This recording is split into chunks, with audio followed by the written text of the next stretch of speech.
Hello, this is Adam Serwer from the American Prospect. And Michael Moynihan from Reason Magazine, I think, right? I mean, Reason Magazine, Yeah. Okay, good. Good. I'm glad to be here. So I guess the first thing we're talking about today is Glenn Beck's campaign against George Soros. Yes, we are. I mean, I just watched all of the clips of this this weekend because Matt Welch, my editor comrade here at Reason, wrote a very angry denunciation of Beck on the blog on Friday, and I said, this is usually my territory. I write quite a bit about Beck and about really stupid invocations of Nazism and the Holocaust, typically. So this is really my bailiwick, and I kind of missed it. So I watched it. Have you seen all of these sort of exercises in insanity? I haven't seen all of them. I watched the one on the first day, which I was sort of. I mean, it's pretty jarring stuff. It's sort of like, with the exception of of going after Soros, so sort of suggesting he's an anti-Semite. I mean, it really does sort of remind you of the kind of like creepy international Jew-style propaganda that you get warned about in Hebrew school. Yeah, well, the interesting thing is that one of the lessons to be drawn, I think, from this, and it's probably one of the less interesting lessons, is that Glenn Beck is actually incredibly stupid. And I mean, very seriously, he's not a smart guy. And I think that anybody, previously he had been caught using material from Elizabeth Dilling, who anybody with half a brain about the subject knows was a Bundist and a Nazi and investigated by HUAC when HUAC was actually attacking fascists. But you have to be sort of mentally a bit slow if you're attacking somebody who survived the Holocaust as a puppet master. To not understand that kind of language is sort of redolent. It just stinks of anti-Semitism. And I'm not actually accusing him of anti-Semitism, but I don't think he's smart enough to be anti-Semitic. See, I think I regard Beck as kind of a right-wing Andy Kaufman.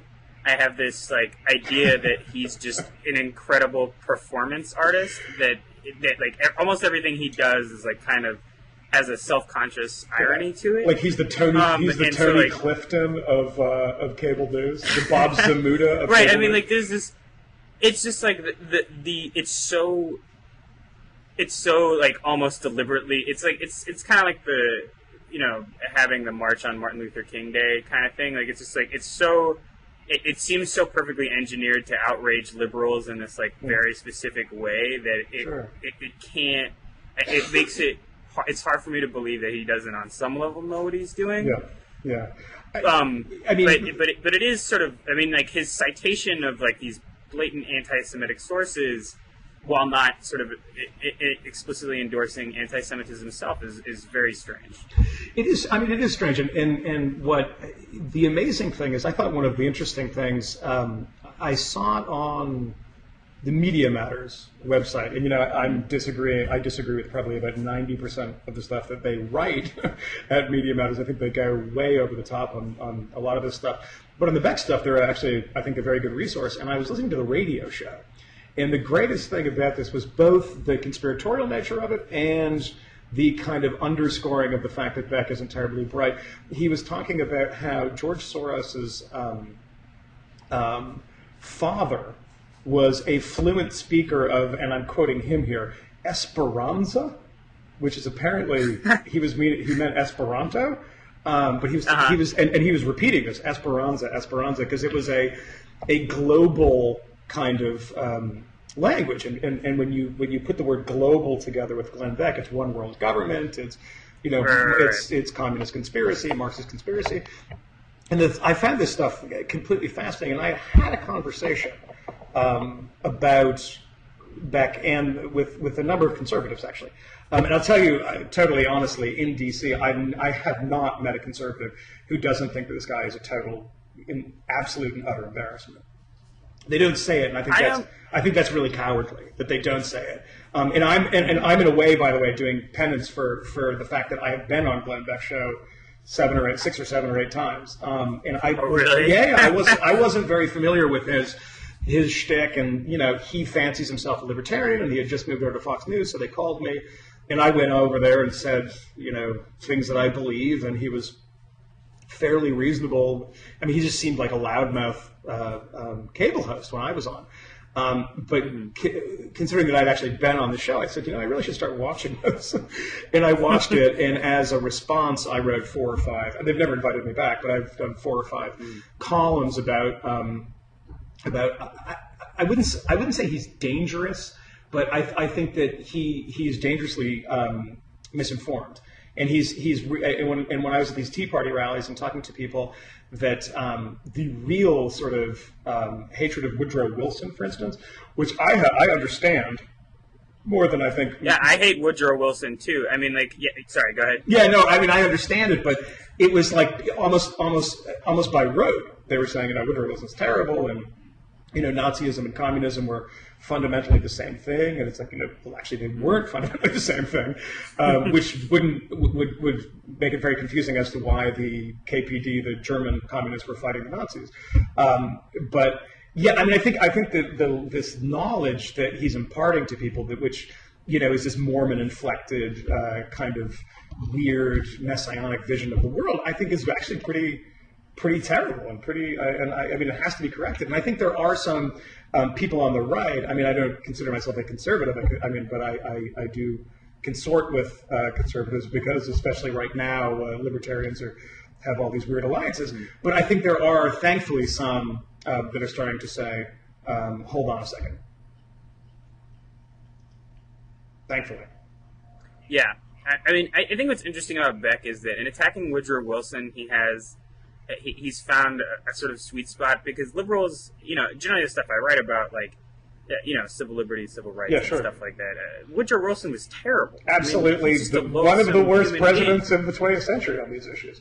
And he's just sort of winked at the Klan all the time, and just it was totally racist. Mm-hmm. And so liberals may sort of agree with him on like a lot of sort of policy areas not related to that, but they don't really want to defend him because they generally loathe him as a human being too. So it's sort of funny. I mean, you have this and Woodrow Wilson occupies this central mythology, the central place in the sort of mythology of progressivism that Beck has assembled. Sure. And he's someone that liberals really have, I think, very conflicted feelings about if they don't actually kind of hate him and sort of discount his importance in the history of liberalism because he's such a terrible person. Yeah, I mean, it's interesting, too, is that the conversation about Wilson prior to the emergence of Glenn Beck was kind of neoconservative thing about Wilsonian foreign policy. And now Wilson has become the sort of the hate figure of the right. And I think that, if they were hating him for the right reasons, I would be fine with it. Right. I'm not entirely sure. I mean, look, Beck... You notice, you can tell where all of his history comes from.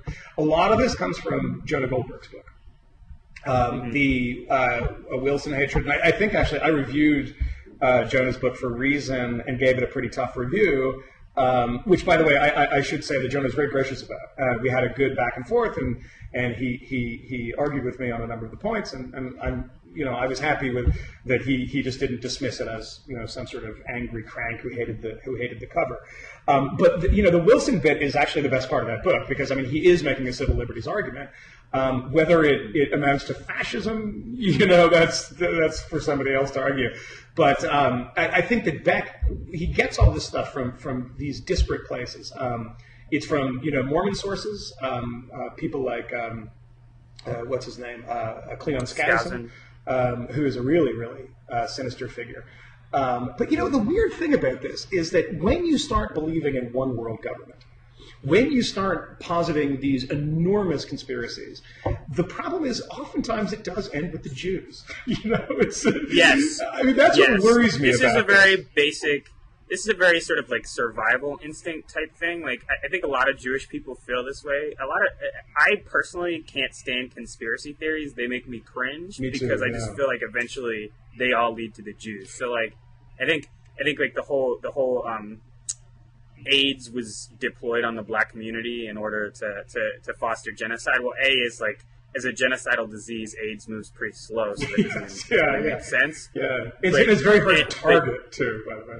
Right. But this idea that, like, you know, I think Kanye West has actually said it in songs. You know, the government administered AIDS, and of course, Reverend Wright.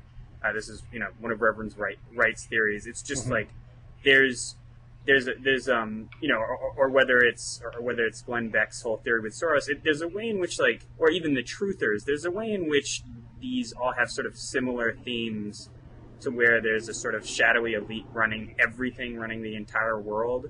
Sure. Behind the scenes. And everything that you and it always ultimately sounds like the protocols. Yeah, well, everything you mentioned has a Jewish version of the conspiracy theory. So, for instance, 9/11, of course, there was no Jews in the towers. The Israelis knew about it, and they were dancing on the Hudson.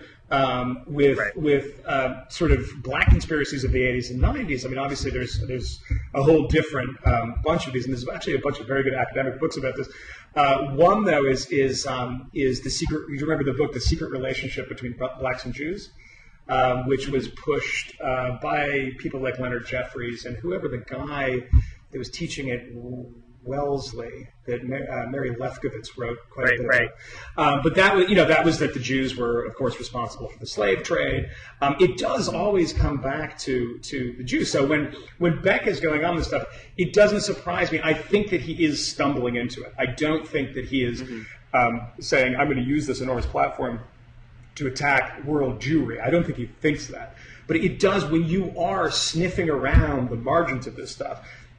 The Elizabeth Dilling thing is a perfect example where he doesn't do the Google research. I mean, the most basic stuff. Right. He says, well, someone sent this to me, and I found it very compelling. Or he is doing Google research. Well, yeah, actually. Literally just Googling stuff. That's actually more dangerous. And it's like, oh, I agree with this. Yeah, you know, from David Irving's website. I don't think it'll actually come to this. Thankfully, what Beck has is an enormous apparatus at Fox News that I think that I was at Fox News yesterday, actually in New York, and I asked one of the people there, what does the company think about Glenn Beck?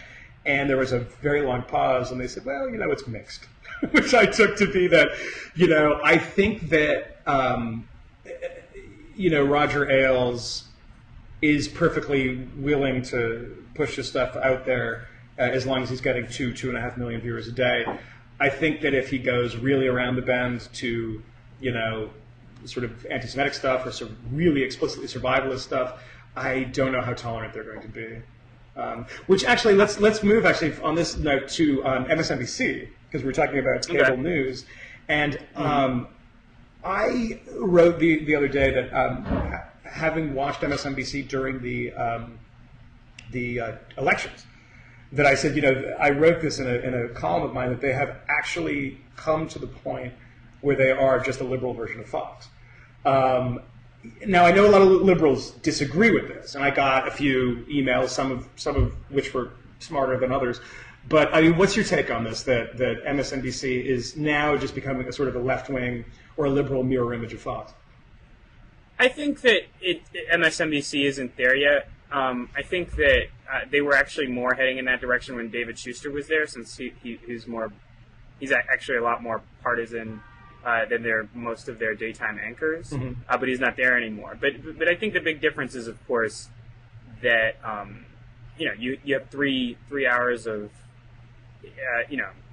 Joe Scarborough in the morning, and you have an hour of Maddow and an hour of Olbermann. So I mean, I think it's actually a lot more balanced than Fox, which, is almost entirely conservative, although they do have some sort of idiosyncratic types like Beck or like Judge Napolitano, who is actually pretty good on a lot of civil liberties stuff. I was on his show yesterday. That's why I was in New York, actually. Yeah, he's an interesting. He's actually pretty interesting. He every once in a while says something that I absolutely unequivocally agree with. But I also think that it's important to note that the ethics standards at MSNBC are actually different. Well, I think my understanding is that they don't actually apply the NBC News standards to MSNBC. The excuse for suspending Olbermann was that they were applying those standards. Sure. But Fox actually explicitly says, their ethics, News Corp's ethics guidelines are say that it's perfectly fine for you to engage in political activity outside of your job, or to give politicians money if you feel like it. The standards are actually pretty different in terms of what people are expected, what their news personalities are expected to do. Mm-hmm. What about? I mean, and there, of course, are no Republican politicians in waiting hosting shows on Fox. Yeah, well, hosting shows on MSNBC. Yeah, I'm not entirely convinced of the Scarborough stuff. I mean, I think if Scarborough was more of an orthodox conservative, that he probably wouldn't have a show on MSNBC. He is, as conservatives always used to say, the strange new respect. He's frummish in that way, to coin a word, right. That he's heterodox on enough issues that he's acceptable. I think there's actually the other end of that was I always had this my own conspiracy theory. The only conspiracy theory that I carry is that if MSNBC wanted to make conservatives look like sort of mouth-breathing lunatics, it was precisely why they always had Pat Buchanan on. It's like you don't have like Dan Foster or something from National Review, who is like incredibly smart and really sensible, and I think a really talented young journalist. But I think that you're right in some sense. I mean, the MSNBC, I think it's getting less and less sort of unbiased in its news coverage. I think the news coverage is slanting a little more. But I think you're right that the Fox's news coverage is still much more conservative and obviously conservative. As far as the nighttime lineup, though, the lunacy that has taken hold over there, it really bothers me. And I think that the only argument I hear at Fox or at MSNBC? At MSNBC, and I would say that the only argument I hear against this is, well, they're not as popular as Fox. And I think the one example of this is really Ed Schultz, who I think is like a sociopath. I totally forgot about Schultz. Yeah, he's nuts. I mean, he's really, really nuts. I mean, it's also, he's a screamer too. I mean, I just watched this clip of him the other day where he's red in the face, and I collected a bunch of this stuff on the blog and put it together of Ed Schultz engaging in a lot of the filthy, awful rhetoric that people denounced when conservatives did it. And I'm with them on this, is that people are un-American, it's anti-American. And Ed Schultz is really constantly deploying this un-American thing, which is becoming... I think that's interesting. I think Will Wilkinson had a great takedown of ever arguing that something is, quote, un-American. Yeah. And my view on that is that Americans have done some pretty terrible things in their history, so that I sort of understand the impulse to say something like, say torture is un-American, but it sort of erases the history of something like lynching, which involved a lot of torture. Yeah, no, I mean it's actually an interesting point, and it's the definitional point of how one. I mean, it's always up to the accuser to define Americanism, what American is. I mean, it's like what America is, and I mean it's a really, really problematic thing. And I just rather than getting sort of caught in the definitions, I always try to look at the impulse, and the impulse of these people, whether it's Beck, O'Reilly, or Schultz, and I think I had a few Olbermanns in there too, saying that X was un-American or somebody was un-American, and the impulse. Right, like I'd like for torture to be something that people consider un-American, but it's actually, like, factually speaking, it's like certainly there are moments in American history where this has been a part of what Americans have done. It's actually, the problem with it is that it's just not. It's almost never an accurate statement, right? Whether you're talking about the welfare state or warrantless wiretapping, it's actually not true that it's not. It's like factually incorrect. Well, look, I mean that's again, you raise a good point, and it's something that I think we'd obviously very much disagree on in something like taxes, and people say, well, this confiscatory tax rates are un-American. Yet, a lot of conservatives and libertarians will point out that under President Kennedy had like a top marginal tax rate of like 90% and 80%. So as a matter of fact, it's actually very Liberals don't even want that anymore. What's that? Liberals don't even want that anymore. Liberals are talking like south of 40% marginal tax rates is the idea. Sure. I mean, actually, this is something that I wrote a very, very quick blog post on Friday. An old colleague of mine who's at the Peterson Economic Institute here in D.C., who's Swedish. I used to work at a Swedish think tank, and he was there before I was, but he's a guy named Anders Östlund, and he wrote a piece about tax rates in Scandinavia and how Scandinavia sort of survived. And this is the issue that I take with a lot of conservatives on this. And this was at all the Tea Party rallies when people said, I don't want to become a socialist country. Well, I don't either. So, okay, we agree on this. What do you mean by this? And now there's always this conflation of socialism, communism, and social democracy. And they say, well, like Europe. And I say, look, again, I am with you. I don't want a European model for America. I don't think it fits for a number of reasons. But I think it was in the Wall Street Journal yesterday, of all these business indices of competitiveness and the rest of it. Denmark, number one on half of them. Sweden's in the top 10. Norway's in the top 10. It's not because they have incredibly high personal taxes, and they do. They have exceptionally high. I lived there for 5 years. My wife is Swedish. I worked for a Swedish think tank. I paid incredibly high Swedish taxes, so I know of what I speak in that way. But it is they have more competitive, for instance, corporate tax rates than the United States. Sweden was a great trailblazer in school choice and school reform. Which is now being copied by the Tory government in England. So, it's this idea that there's, people who don't know a lot about these subjects, they say, we don't want to be like Europe. It's like, well, what part? I don't want to be like Europe either when it comes to personal rates of taxation. But I actually do want to be a lot like Sweden when it comes to business taxes, which are considerably lower. Look, for Christ's sake, U2, when the artist exemption in Ireland used to not be able to have to pay taxes if you were an artist in Ireland, even if you were in U2. Where did they flee to when that exemption ran up? They fled to the Netherlands. They didn't flee, because the Netherlands has all these loopholes for royalties, for song royalties and taxes. Europe is not policy-wise, it's not a... It's not as European as we think it is. No, it's not a contiguous landmass. And so people say to me, I wish we were more like Europe. And it's like, well, where? You wish we were like, somebody like Poland, where, support for gay marriage is about 10%, and gay partnerships. The same thing is true of slightly higher in Greece and in Italy, which has places where abortion it was outlawed. Ireland, Portugal. Europe is a very, very differentiated, but from place to place. Yeah. And we have a lot of similarities, and sometimes Europe's a lot more quote unquote conservative than the United States. Yeah, I think one of the ways in which I really don't idolize Europe is I just think that as many racial problems as the United States has, I think the U.S. has dealt with its race problems better than pretty much any other country on the planet. And obviously we're grading on a curve here, but I think the U.S. has definitely sort of faced its own problems with race in a way that other countries, particularly European countries, haven't. And it's interesting because back during segregation, America was often the focus of European criticism. When France was simply getting black celebrities like James Baldwin, and they were,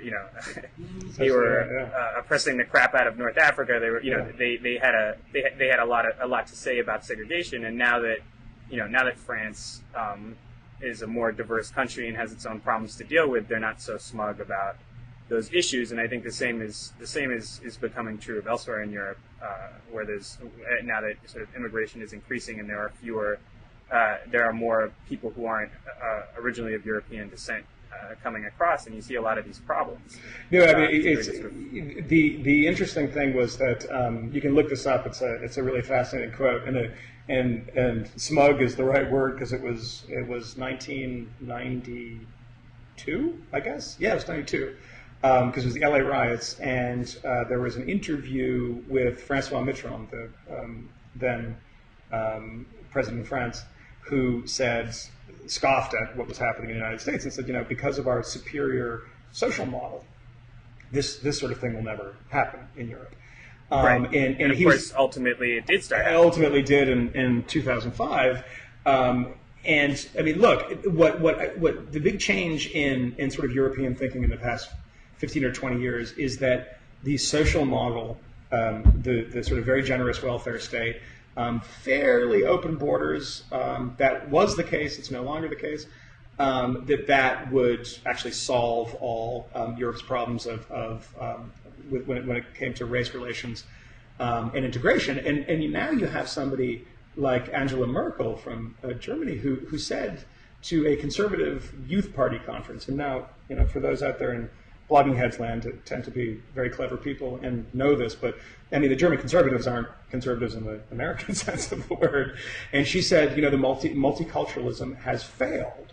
And what she meant by that was not that, sort of Turks and North Africans and Germans can't live together. I mean, what she meant was that the social model that the Germans had put together, which basically argued that the social welfare state would take care of a lot of the problems because it was basically a problem of economics and nothing else, that has failed, and we see that is largely true. And I saw that in Sweden, and people used to really love. I spent a lot of time in Europe over the past sort of 20 years, and people used to really, really love pointing out America's race problems when I was in Europe, which was, I mean, in a lot of ways totally justified, because especially in the early 90s, when things seemed to be teetering on the edge and that there was never going to be any progress. And it's really, really interesting to see what's happening. And I can't actually think of a country in Europe that hasn't had some outbreak of either sort of political xenophobia or some sort of race riots or some sort of kind of ethnically motivated clashes, which, I mean, you see in Sweden, Norway, and Denmark all the time. Christ, I mean, all of which have very, very popular, and I will say, I don't want to lump them all together, but I will just say for shorthand, they have very popular xenophobic parties. So yeah, we're doing okay. Well, to go back to the whole American, not American conversation, I think something America has as a cultural artifact that I think is really useful is actually this idea that there isn't this idea that there isn't really a sort of perfect American, like a perfect idea of what an American actually is. And now, functionally, we do have very sort of culturally stilted ideas of what is American and what isn't. But those are subject to argument, I think, in a way that they aren't in Europe. I mean, like, the idea of, French history or German history or whatever, these things have sort of very, or these cultural identities are fixed in a way that Americanness is not fixed. And I think that's one of the reasons we've had fewer problems, because really, there isn't. I mean, being American doesn't have as fixed a meaning as anybody would really like it to. I really hope that people don't want it to have a fixed meaning. I mean, in countries like Germany, it used to be legally applied. I mean, there was a blood. I mean, you would have to be X amount of German by blood to be German, and in Sweden, it's still said, like you have somebody that grows up in Sweden. I don't know if you grew up. Well, let me just take this as an example. The soccer player who's very famous, a guy named Zlatan Ibrahimovic, who is, I think, Bosnian, must be Bosnian, or guys like this. He might not have actually been born in Sweden, but guys like this who speak unaccented Swedish, completely integrated, and they're still referred to in the media as immigrants. I mean, honestly, they say somebody with an immigrant background, invandrarbakgrund is the phrase in Swedish. You're still not Swedish. You're still the other. You're still something foreign. And I do have to say that living for so long in Sweden, it really sharpened my own sense of being an American, and it sharpened it in the sense that I know people that have Irish accents, British accents, whatever, that I've known my entire life, and I always think of them as American. And I think this is pretty common too. It's not some sort of political decision that I made after, long thought, are they really American or something? But I just sort of default to thinking of them as, sort of my fellow countrymen in a way. That doesn't really exist in Europe. And there might be countries, and I don't want to speak that broadly, but in the countries that I've always lived and visited for extended periods of time, it's always been very clearly delineated who was, say, German or who was saying Swedish or something. So yeah, again, I think we're doing okay. Yeah, a lot of problems, but yeah. No, I think France is probably farther along than everybody else, and that's partially just a function of demographics. Yeah, but look, I mean, there's the big backlash now, and Sarkozy, who just shuffled his cabinet the other day and made it like slightly more right-wing than it was in the past, this campaign against the Roma. People are saying that, look, what ends up happening here in European countries is that you have such a splintered political system where there's 4 or 5 parties on the right, 4 or 5 parties on the left, and then these sort of whack job like Front National in France or the Sweden Democrats or the Danish People's Party will take 10% of the vote. And so they'll have some conclave of professional conservatives from the mainstream party, and they say, oh shit, how do we get these guys on our side so we don't have to be in these coalition governments? And so they say, well, let's appeal to the sort of baser instincts of our constituents, and then, we'll go after Roma. I mean, look, I'm sure that there's, and I'm going to be totally reactionary here and say, I'm sure that there's some case to be made that, Roma haven't integrated or whatever. But it strikes me like this is, really not a pressing issue for France. So one wonders why this is coming up. It's, it's that kind of populism. We have different kind of populism, I think you're right. The integration, especially with North Africa and the sort of long association with North Africa has pushed them further along. And the same thing I think is true with the UK. Well, I mean, we have our own, just to pivot back to U.S. politics. Sure. We have our own problem. We only have 2 parties, but I mean, you look at something. I mean, the 2 guys who are going, the 2 Republican committee chairs for Judiciary and Immigration are, Steve King and Lamar Smith. I mean, those are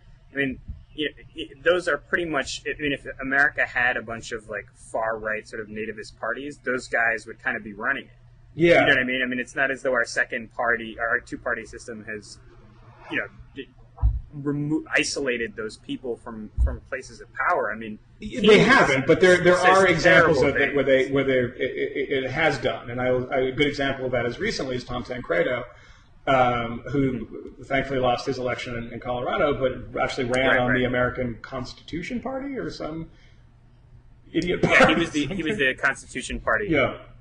No, you're right, but I mean, Constitution Party now. There is. I mean, I think that the party as a whole can sometimes bring pressure on some of these people. I mean, I don't think it's been terribly successful, but I mean, the fact that people like Tom Tancredo don't find that they have a home in the Republican Party, I think says something positive about the Republican Party.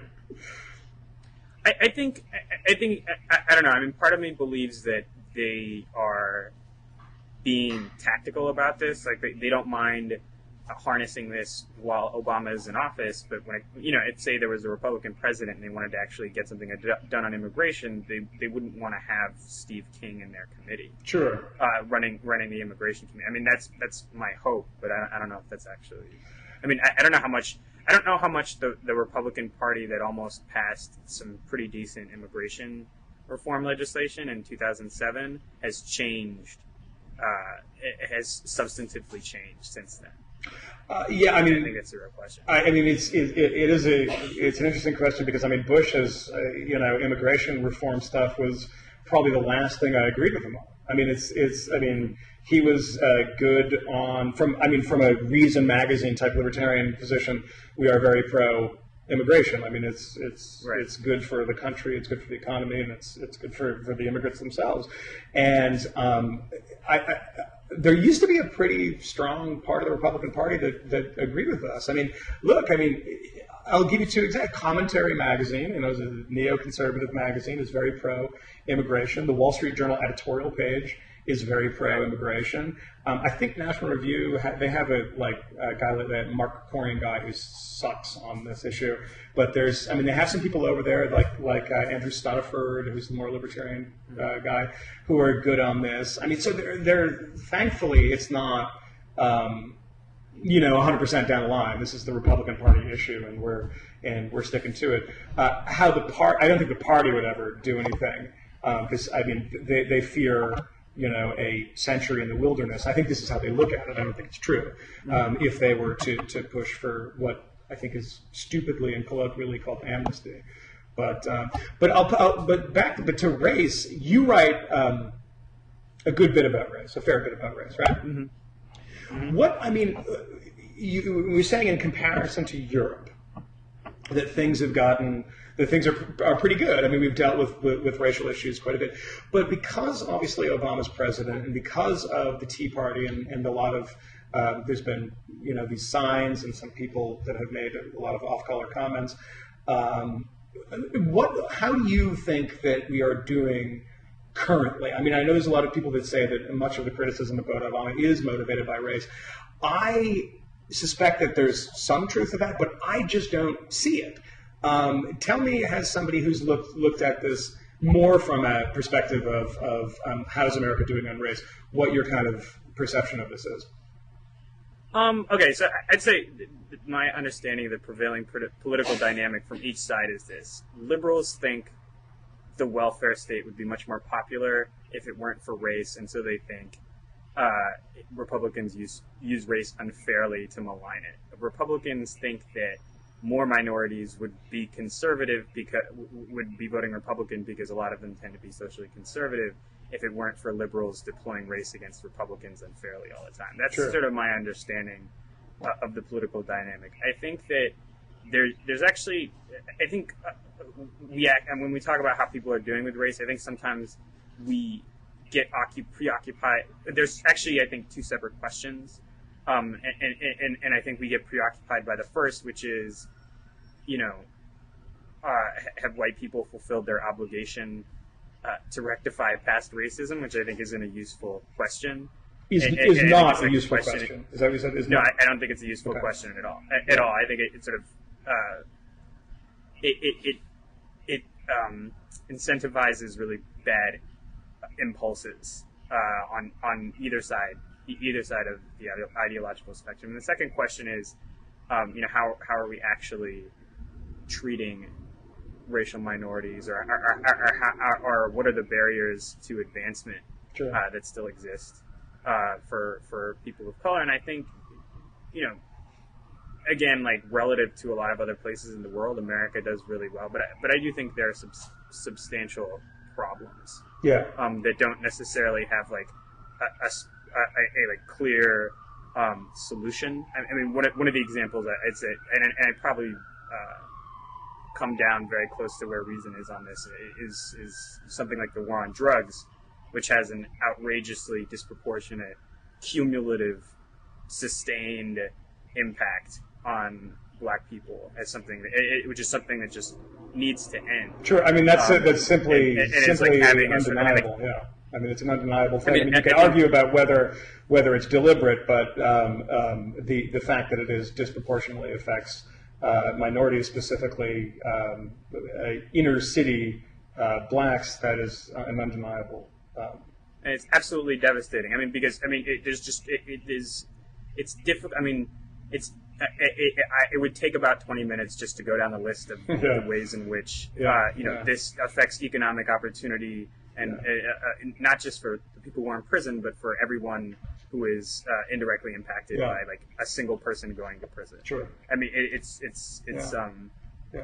I mean, so there's just like different issues. You know what I mean? Or something with immigration. I mean, we basically have.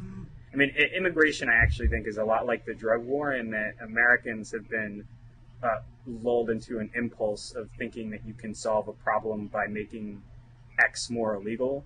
When you actually can't do that. Yeah. You can't simply get rid of a market by making the products that people want more illegal. You can spend as much money on it as you want. Just like, we pour money into the border and we pour money into throwing people in jail and keeping them there for long periods of time. But it actually doesn't, just like, throwing money at the border doesn't actually decrease illegal immigration. So whether it's immigration or and people will always find a way to, and people will always find a way to do drugs. So I mean, like there isn't. I mean, there's. I mean, I'd say that those are. I don't know.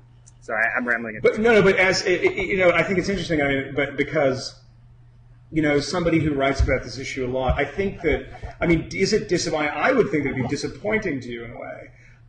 That so much of the kind of discourse about race which, is a very important discussion. I mean, it's overheated on both ends politically quite a bit. But the fact, what really disappoints me is that, I open up the Washington Post, for instance, and I see this Colbert King column about Tea Party. And I think it's completely pointless when he's comparing the Tea Party rallies to Kristallnacht, in which 110 people were killed. I mean, he did. I mean, this has happened a couple of times, and I wrote, and which was the beginning of the Holocaust. Yeah, it was the beginning of the Holocaust. 6 million people were killed for being different. I mean, it's So I mean, Glenn Beck is a jerk, and and I've been pointing out a lot the people on the left because I don't think they get as much attention because it's so Beck is so easy. Is that there's been a lot of this stuff and this comparisons to the Tea Party rallies to all they're missing is their sheets. I mean, you've heard this a million times too. I don't buy it. I don't buy it at all. And I've been to every Tea Party rally here in D.C. And and look, and just so you know, here we're being very upfront. We make videos, Reason TV videos for us, and we started our last Reason TV Tea Party rally video with someone making a sort of racially dubious comment. And we wanted, when we see this stuff, we want to represent it. We don't want to feel like we're saying, no, they're sort of supposedly for limited government. That's a different issue. A lot of them are protectionist and want their Medicare saved, et cetera.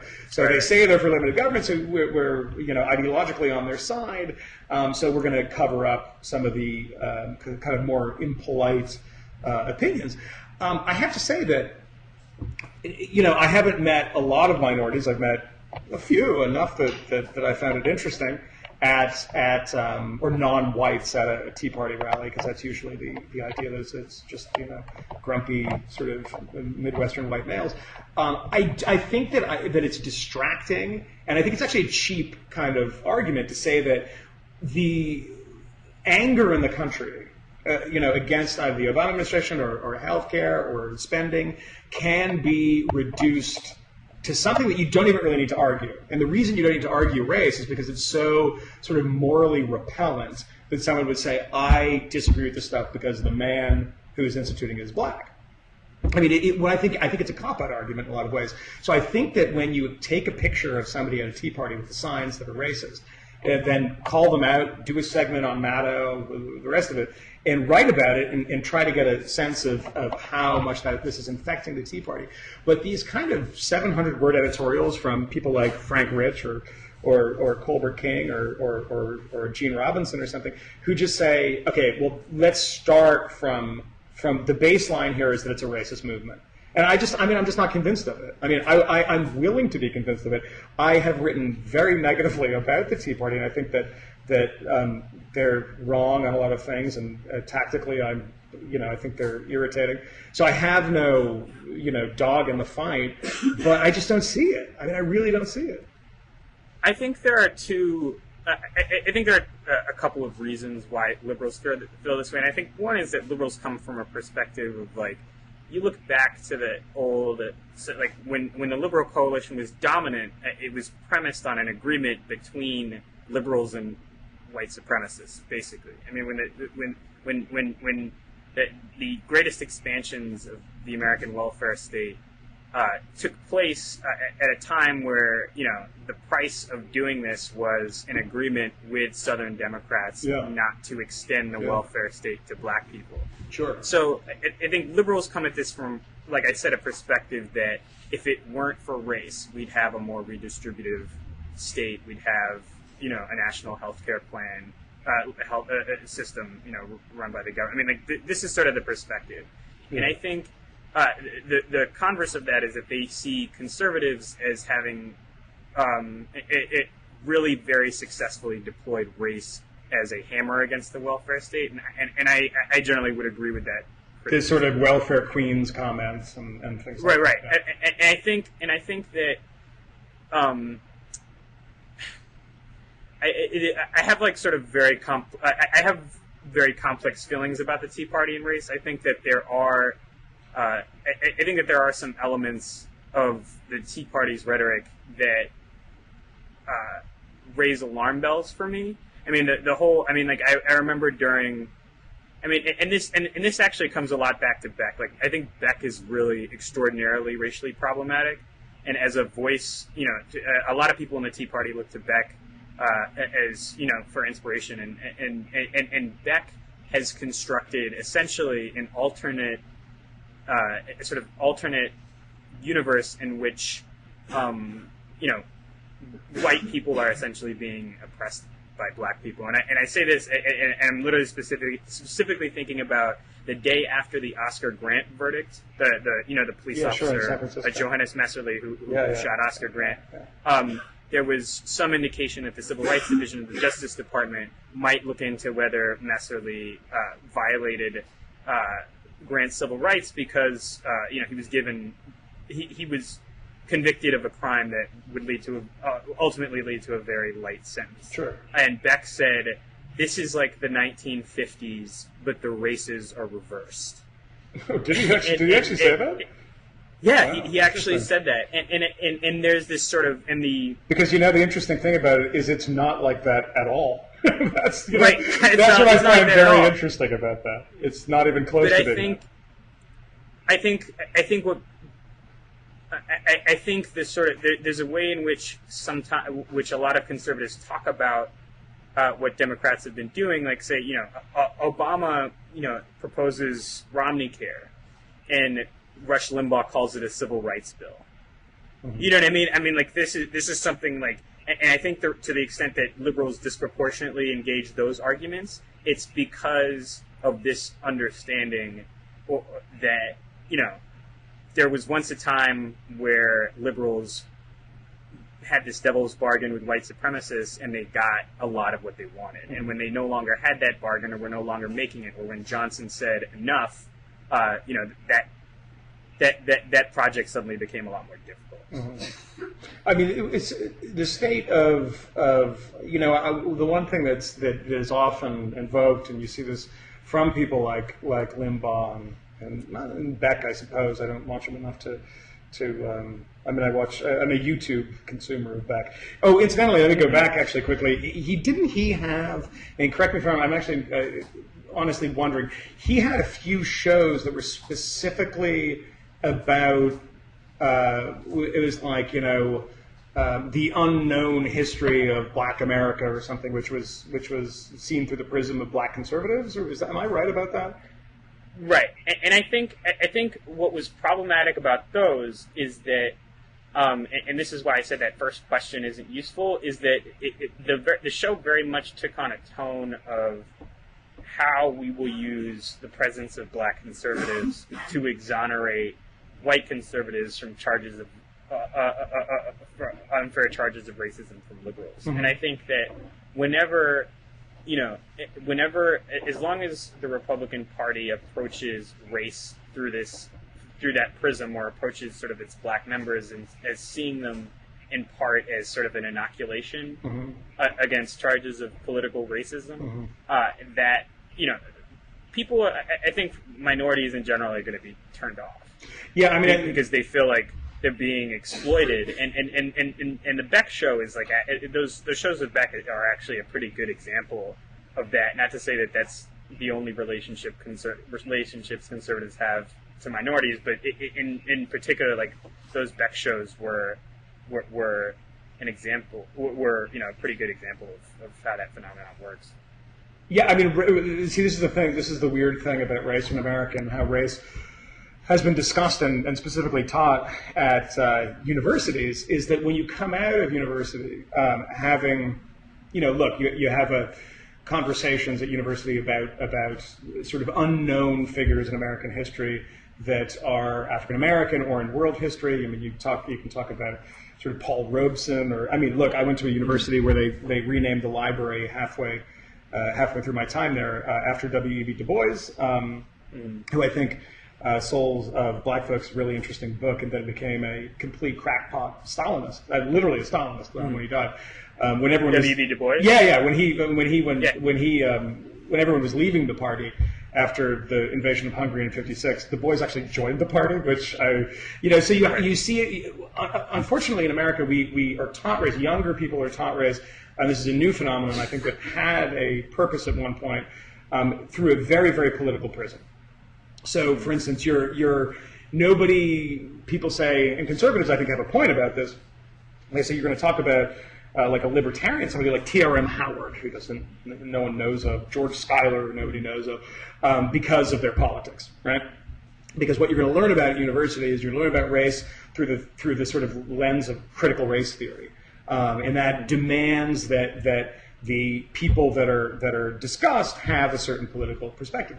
So what ends up happening, I think, is when you come out the other end, political people are saying, okay, well, I'm going to establish my own counter narrative, and I think that we have that as libertarians. I mean, T.R.M. Howard is a great one, who is a abortion doctor. I don't know if you know Howard at all. Was an abortion doctor in Chicago, I think. Damon Root, our guy who writes about legal stuff, has written extensively about Howard. And Howard was a very sort of libertarian guy, property rights guy. Zora Neale Hurston was a huge right. Yeah, well, Hurston's an enormous right winger, and it's interesting because I think the conservatives also have a point on this. Is that I read Hurston in college, and despite the fact that everybody, I think it was in college, it must have been in college or high school, in the Harlem Renaissance bit, we knew the politics of everyone, but I didn't actually read about Hurston's politics until long after. Is there a sort of airbrushing of the politics? So I think that I think there is. Yes. I think there is. Yes, but on the other end, when you come out, I think there's a lot of people that are right wingers, or to a lesser extent libertarians. Who are saying that, okay, well, we always learned that to be sort of authentically black and as a member of the sort of anti-racist movement or movement against Jim Crow, you had to have politics that aren't the ones that I have. So let's go out and find ones that match up, which I think is a silly kind of exercise, because I think you should be able to look at W.E.B. Du Bois and not only see somebody who is a really, really foul Stalinist. The stuff that Du Bois did, 1910, 1920, the stuff that he was writing around the time is really interesting and really, really worth reading. The same thing is true with the activism of somebody like Paul Robeson, who was also when Stalin died, Robeson wrote one of the most grotesque obituaries about how he was the greatest man that history's ever known and everything. But I think that some people's politics and the politics of these historical figures, only kind of trying to trace it through their politics, I think leads to people like Beck saying, okay, well, where's our history of Well, that's what's so interesting about Beck's weird version of history, right? Is that it is really weird too. He's done this thing where he's actually divided history into a Manichaean conflict between good and evil, and he always locates conservatives on the right side, right? Yeah. And you look at people like W.E.B. Du Bois and Paul Robeson, who on issues of race were almost certainly on the right side of history. Mm-hmm. They're Du Bois.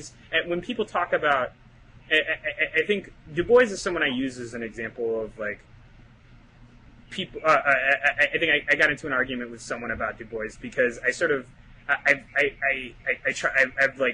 personally forgive Du Bois' Stalinism as the result of living his life in the United States at a time when our racial politics were so messed up that his soul just got crushed from it. So he I just sort of say, I'm not sure how to I personally obviously obviously disagree with his Stalinism and think it's wrong.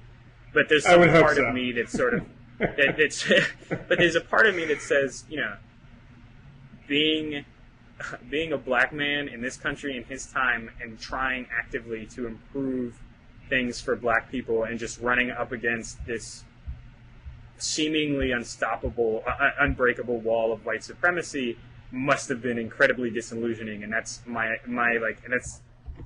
assumption for why he sort of totally lost it towards the end of his life. But the point is sort of that that Beck's version of history doesn't really work, especially with regards to the civil rights movement, because there were all these people who had these sort of explicitly super leftist politics of the kind he is, denouncing is incredibly sinister. Mm-hmm. I mean, there's Bayard Rustin, there's Asa Philip Randolph. There are people who are actual communists and socialists who, on matters of race, were actually right. Well, I mean, Rustin is for a lot of people on the right quite a hero. And he wrote a very good critique of the Black Power movement, and which is actually a defense of liberal integrationism, in commentary a long time ago, which is really fantastic. But that brings me to something else about the way the sort of black political differences are sort of obscured, and they're obscured because Malcolm X is a black conservative. I mean, he's fundamentally conservative in the sense that he's all about pulling yourself up by your bootstraps. Black people can't expect any help from the government. They need to run their own businesses, make their own wealth. We want no help from white people whatsoever. And Bayard Rustin is a liberal integrationist, sure. Right? I mean, these are actually the left and right poles of debate in black politics. Prior to 1965, and that's obscured in part because they're both on the same side of this fundamental question of race, and it's a question, it's a question on which, the right just simply wasn't involved in that conversation. I mean, the American white right. I mean, Goldwater's campaign was premised on preventing.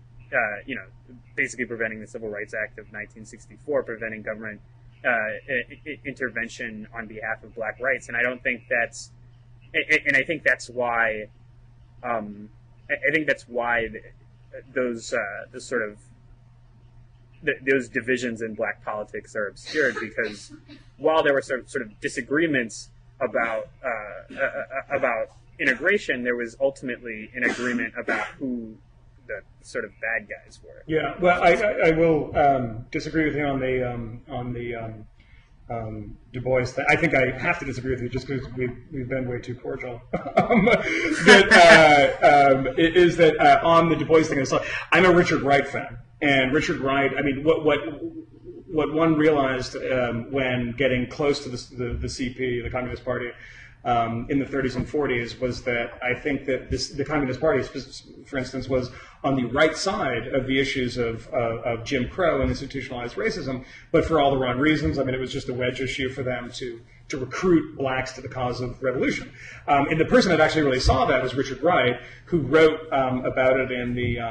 Ralph Ellison wrote about it too. Oh, did he really? Oh, okay. Invisible Man. That's because it's a major plot point in Invisible Man. That he joins the Communist Party. Sure. Sorry, you're right. Yeah, no, you're right. I hadn't thought of that. Wright writes about it in the book edited by Richard Crossman, the God That Failed, and that's. I mean, I think there's a utopianism that infected. Actually, I think it's a real minority of black intellectuals at the time, and I think that people like Du Bois were really in the minority. And I can't defend them on that at all.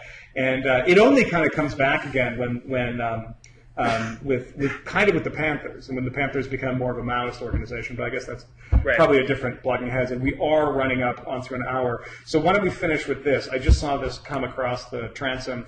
Charlie Rangel, guilty. I don't know if you saw that. And I bring that up because... primarily because I just saw an email pop up that says Charlie Rangel guilty, but also because I saw an article in the New York section of the New York Times, I think on Friday, that said that was talking about these ethics investigations through a racial prism. Considering we're right up in an hour, give me a brief rundown of what you think about that. More Democrats equals more black people in Congress equals more entrenched incumbents equals more black people with ethics violations. That is, and you know what? We can end on that because you're right. You win the prize. You actually answered it right. I was the Alex Trebek in that exchange, and you didn't answer in the form of a question, but it was actually right. Sort of inevitable. Nothing specifically racial either about the ethics violations or their prosecution. So it's interesting. Of course, Rangel got his seat after Powell Yes. I mean, that's a whole other story of black politics Yes. as well that we can't get which into. is really fascinating stuff. So we all right. Well, once again, it's great talking. And, great talking. I hope we can do this again, and I hope the people out there in Absolutely. blogging heads land enjoyed us getting deep into the weeds of Richard Wright and W.E.B. Du Bois. Sure. All right, Adam. Good to talk to you. Take care. Okay. Bye-bye.